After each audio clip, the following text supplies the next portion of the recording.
تكذبان تبارك اسم ربك ذي الجلال والإكرام. اعوذ باللہ من الشیطان الرجیم. بسم اللہ الرحمن الرحیم. السلام علیکم.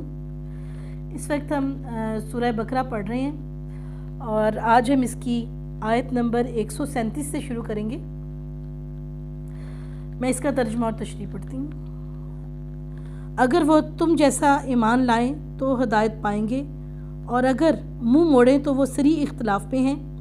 اللہ تعالیٰ ان سے عن قریب آپ کی کفایت کرے گا اور وہ خوب سننے اور جاننے والا ہے. اچھا، اصل میں یہاں بتایا گیا ہے کہ ایمان کا جو درجہ ہے نا وہ تمام ایمان لانے والوں میں ایک جیسا نہیں ہوتا. یعنی ایمان کا درجہ صحابہ کرام میں بھی فرق تھا. کوئی بہت زیادہ اس درجے میں بلند تھے، کوئی اس کے کم تھے. آپ یہ دیکھیں کہ جو جنگ بدر کے موقع پر بھی جو 313 صحابہ نے شمولیت اختیار کی، ان میں کچھ ایسے بھی تھے جو پہلے جو یہ کہہ رہے تھے، حالانکہ اللہ کا حکم آ گیا تھا کہ جنگ ہونی ہے، مگر وہ تھوڑا گھبرا رہے تھے.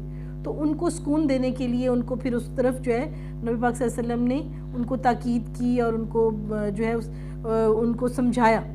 تو ایمان، اور کچھ جو تھے وہ بالکل منو ان نبی پاک صلی اللہ علیہ وسلم کے احکامات کو وہ کہہ رہے تھے کہ کچھ بھی ہو وہ جان ہتھیلی پہ رکھ کے ہر چیز کے لیے تیار تھے. انہیں یہ فکر ہی نہیں تھی کہ ہم کم ہیں زیادہ ہیں کیا ہوگا. ان کو یہ تھا کہ جو حکم ہے اس پہ عمل کرنا ہے. تو اس میں یہاں بتایا گیا ہے کہ جو بھی لوگ ایمان لائیں تو اصل میں رحمتیں اور کرم ان پر زیادہ ہوگا جن کا ایمان ابراہیم کی طرح ہوگا. یعنی جو جتنا زیادہ ایمان میں سٹرونگ ہوگا اور اللہ تعالیٰ اس کو اتنا ہی زیادہ اس پر رحمتیں کرے گا. اور اس کے علاوہ باقی صحابہ کرام کے بارے میں بھی اللہ تعالیٰ نے بتایا کہ جو شروع میں قرآن پاک میں ہے کہ شروع میں ایمان لانے والے بعد میں ایمان لانے والوں کے برابر نہیں ہیں. ظاہر ہے جب بہت سے لوگ تھے جو فتح مکہ پر ایمان لائے تھے.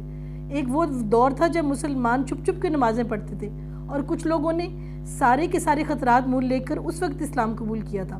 تو اس پر بتایا گیا ہے کہ وہ تمام لوگ جو بعد میں ایمان لائے ان میں سے بہت سے یقیناً ایسے ہوں گے کہ جن کا وہ درجہ نہیں ہوگا جو شروع میں ایمان لانے والوں کا تھا. تو پھر اللہ تعالیٰ نے کہا ہے کہ اگر آپ کے صحابہ کرام میں سے بھی کچھ لوگ ایمان میں زیادہ کچھ میں کم ہیں یا ان کے دلوں میں کچھ اور ہے تو اللہ تعالیٰ جو ہے حق کا ساتھ دے گا. اللہ تعالیٰ آپ کی لیے کافی ہے. اللہ تعالیٰ آپ کی کفایت کرے گا. تو اللہ تعالیٰ ایمان والوں کو یقیناً وہ عزت ضرور دیتا ہے اور ان کا ساتھ خدا دیتا ہے اور وہ غالب آ جاتے ہیں بعد میں. اور اللہ تعالیٰ یقیناً خوب سننے والا اور جاننے والا ہے. وہ علم رکھتا ہے کہ کس کا ایمان کتنا ہے اور یقیناً ہم نہیں ظاہری طور پر دیکھ کر جان سکتے کہ کس کے اندر کیا ہے. اور یہ معاملہ واقعی اللہ جانتا ہے کس کا مقام کیا ہے، کس کا ایمان کیا ہے. آیت نمبر 138 ہے. اللہ کا رنگ اختیار کرو اور اللہ تعالیٰ سے اچھا رنگ کس کا ہوگا، ہم تو اسی کی عبادت کرنے والے ہیں. اللہ تعالیٰ کے رنگ کا یہاں ذکر اس لیے آیا ہے کہ کرسچنز جو ہیں، عیسائی جو ہیں، ان میں ایک عقیدہ ہے کہ وہ بیپٹائز کرتے ہیں. جو نئے بچے پیدا ہوتے ہیں ان کو بھی ایک زرد رنگ کا پانی پلاتے ہیں ان کو عیسائی بنانے کے لیے. ایک رسم ہے ان کی. اور کوئی شخص جو عیسائیت قبول کرتا ہے اس کو بھی وہ جو زرد رنگ کا پانی ہے وہ اس کو پلاتے ہیں. ان کا خیال ہے کہ وہ پانی پینے سے جو ہے نا وہ پاک ہو جاتا ہے. تو اس پر یہ ان چیزوں کے خاتمے کے لیے اللہ تعالیٰ نے یہ آیت اتاری کہ کسی رنگ کا پانی پینے سے کچھ اثر نہیں ہوتا. اصل رنگ تو خدا کا رنگ ہے کہ آپ خدا کے رنگ میں رنگ جائیں. یعنی آپ خدا کی رضا کے اندر جو ہے نا وہ گم ہو جائیں اور خدا کی رضا کو اپنے اوپر غالب کر لیں. اسی بارے میں جو ہے علامہ اقبال کا ایک شعر بھی ہے: ہر لحظہ ہے مومن کی نئی شان نئی آن، کردار میں گفتار میں اللہ کی برہان. اور نبی پاک صلی اللہ علیہ وسلم نے فرمایا ہے کہ مومن کے اخلاق اللہ کے اخلاق پر ہیں. یعنی کہ مومن اللہ کا آئینہ دار ہے. مومن کے اوپر اللہ کا رنگ چڑھا ہوتا ہے اور اللہ کا رنگ ہی کافی ہے. یعنی مومن جو بات کرتا ہے آپ اس کی جو مین خوبیاں ہیں وہ وہی ہیں: اس کی مساوات، اس کا انصاف، اس کا رحم، اس کی معاف کر دینا، اس کی سوچنے کا طریقہ، اس کا لوگوں کے ساتھ تعلق اور محبت. وہ ایسا ہے کہ جو اللہ کے اخلاق پر ہے.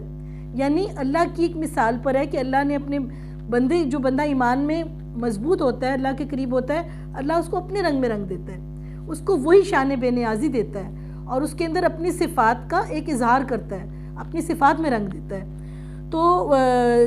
تو یہ سب جو ہے رنگوں سے کچھ نہیں ہوتا. جیسا کہ عیسائیت میں آپ اپنے اوپر توحید کا، اور اللہ سے محبت کا رنگ چڑھا لیں، اللہ کی رضا کا رنگ چڑھا لیں۔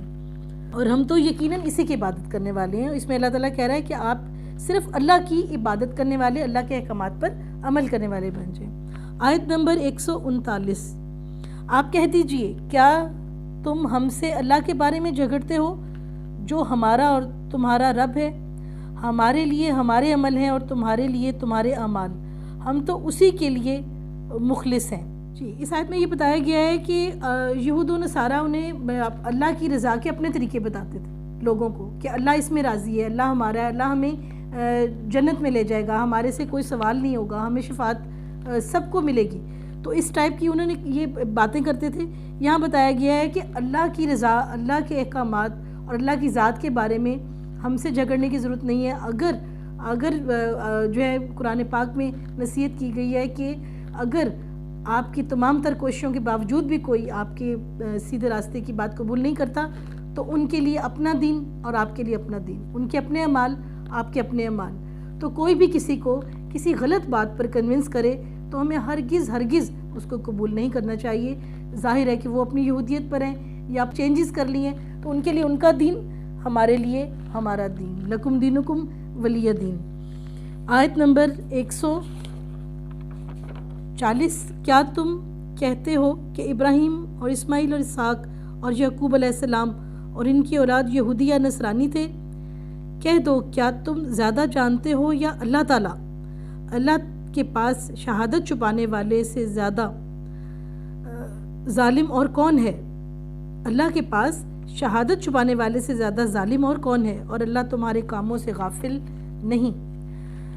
اصل میں بائبل میں، ڈیوٹرانومی میں، تورات کی تمام بکس میں یہ واضح لکھا ہوا تھا کہ خدا ایک ہے۔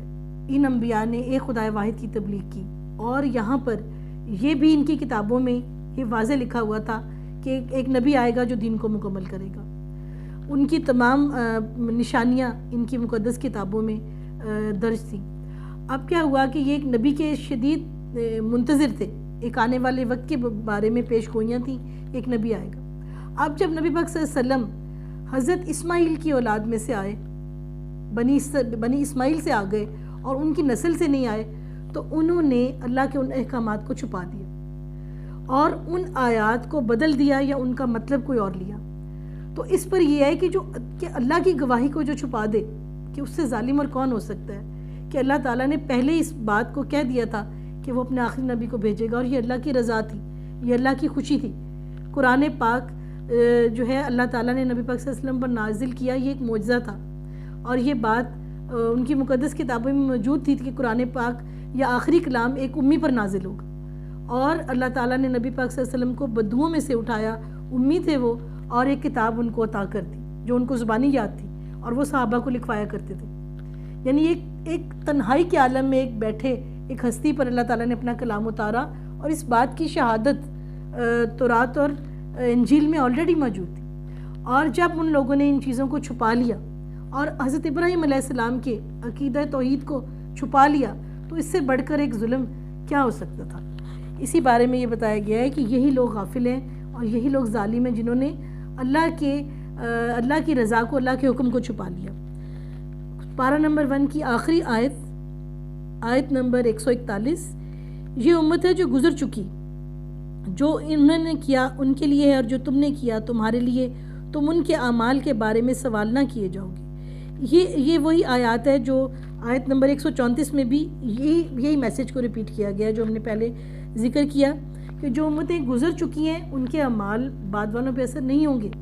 حضرت عیسیٰ علیہ السلام نے جو کچھ برداشت کر لیا وہ بعد میں آنے والے عیسائیوں کا کفارہ نہیں ہوگا، اور ہر ایک اپنے ظلم، اپنے گناہوں کے بارے میں ذمہ دار ہوگا۔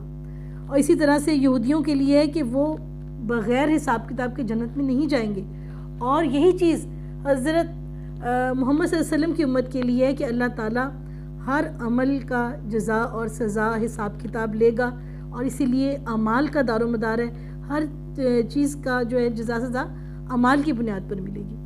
تو کہتے ہیں اخلاق میں اعمال میں سب سے زیادہ وزن اخلاق کا ہے، اچھے کردار کا ہے۔ تو اگر ایسا ہوتا تو کسی بھی گناہ کا کوئی سزا ہی نہ ہوتی، تو پھر کیسے گناہ رک جاتے، کیسے ظلم رک جاتا. تو شفاعت اور جو ہے اللہ تعالیٰ کا کرم ان لوگوں کو ملے گا جو اللہ کو یاد رکھتے ہیں، جو پرہیزگار ہیں اور جو اللہ کی رضا کے مطابق زندگی گزارتے ہیں. اور یقیناً شفاعت کی، اللہ کے کرم کی، اللہ کی طرف سے بخشش کی توفیق اللہ کی قوانین کے مطابق ملے گی، اور ہمارا کام اللہ کو راضی رکھنا، سیدھے راستے پر چلنا، پرہیزگار رہنا، گناہوں سے بچنا اور سیدھے راستے کو تلاش کرنا، اللہ کی رضا کو تلاش کرنا ہے. آج ہمارا پارہ نمبر 1 ختم ہوا. انشاءاللہ نیکسٹ لیکچر میں ہم پارہ نمبر 2 سے سٹارٹ کریں گے. اللہ حافظ.